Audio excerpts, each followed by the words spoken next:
All right, guys, welcome back to the TCI headquarters. We are going to preview the Furman game, first game in Death Valley, all the new stuff there, the huge scoreboard, some other changes. Yeah.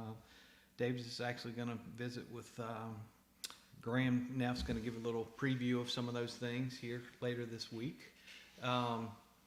Davis, we're going to talk about keys to the game, and my guess is our keys may not be as much about the opponent as they are about Clemson. Yeah. Well, first of all, you want to get out of there without any major injuries.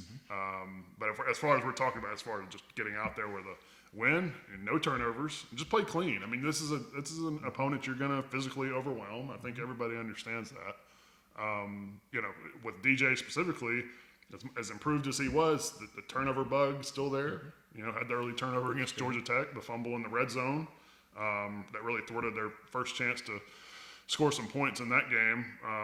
But I think that, and also this game against Furman and also Louisiana Tech, with just the physical advantage that you have, I don't know how much Clemson's coaches really want to show before you go to Wake Forest. So I think you're going to see a lot just try to run the ball, which is an area that this team, based on the opener, needs some work. That particularly and I've talked about this in some of our videos before the Georgia Tech game, is I'm not sold yet that interior of this offensive line is much more improved than it was last year. And that first game seemed to bear that out. I mean, Clemson averaged 3 yards a rush, even while rotating a lot, those three backs, and running DJ a lot. So that's an area that they've got to improve. And again, with the physical advantages you have in this game, you'd like to see those guys come out and just sort of dominate that line of scrimmage and have, rack up 300 yards rushing and call it a day. Yeah, you go to Notre Dame, some of these games coming up on the schedule, you're going to need to be able to run the football.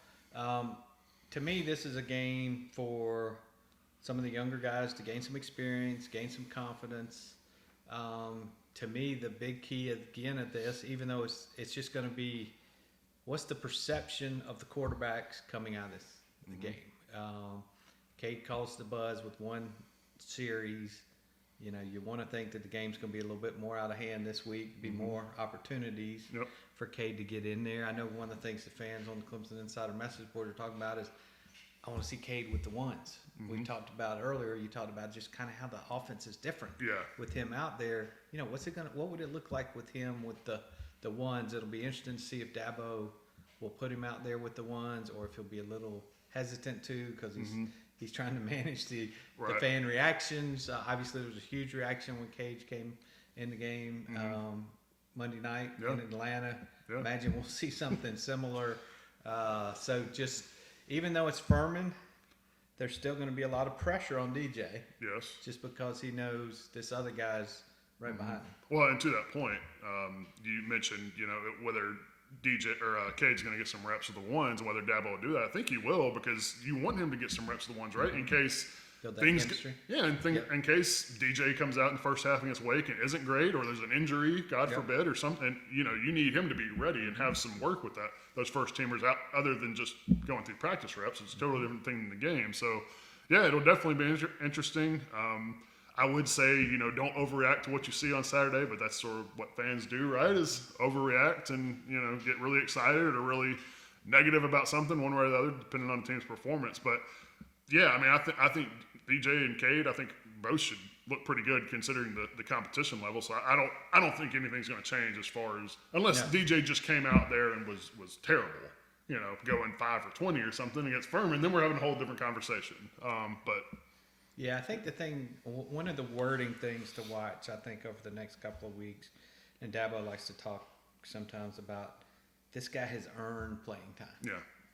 I'm interested to see after Furman, after La Tech, if we start hearing some of that wording of, DJ's still our guy, but Cade has earned some playing time going into Wake and NC State. And, that's one way to say, hey, we're going to get him in the game, and then once you're kind of in the game, coach can figure out what's working better. So terminology, we'll see kind of how that unfolds the next few weeks. Big game in Death Valley.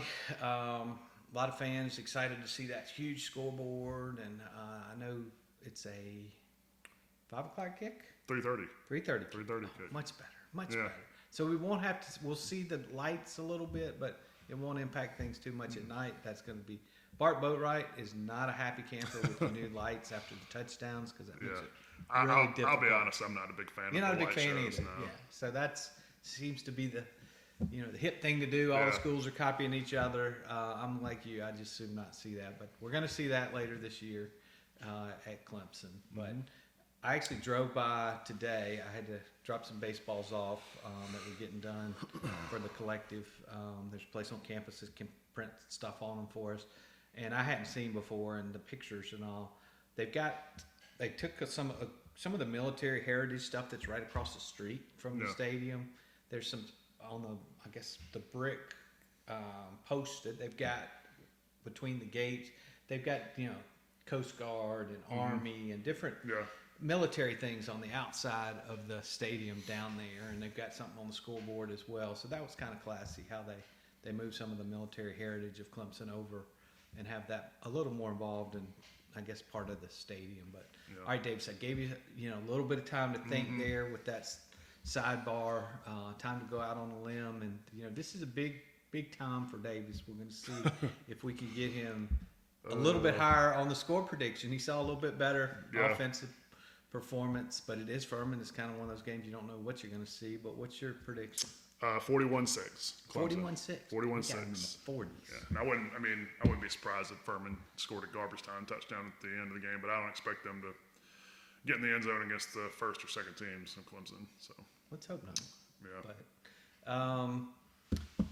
all right, I went 38 last week. I was too low.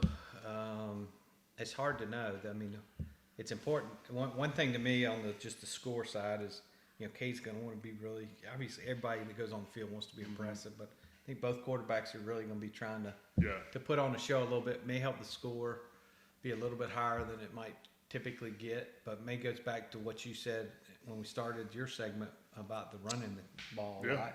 If they run the ball a lot, we may not have a huge score based on what we've seen from the running game, but maybe we'll see improve. I'm going to go out a little bit higher than Davis, and I'll say Clemson 55, and I'll say Furman, I'll go 10. I figure they'll get a garbage touchdown somewhere. Yeah. Maybe third team or something. Should be a win. It's just a question of the score. I think people are going to be more interested in just watching the individual performances. Yeah, no, I agree. I completely agree with that. All right, guys, stay tuned to Clemson Insider. We'll have everything covered for you from Death Valley this weekend and leading up to the game. Stay tuned to TCI for the most complete coverage of Clemson football. This is Miles Murphy. Make sure to check out Clemson Insider's most complete football coverage. Nobody does it better.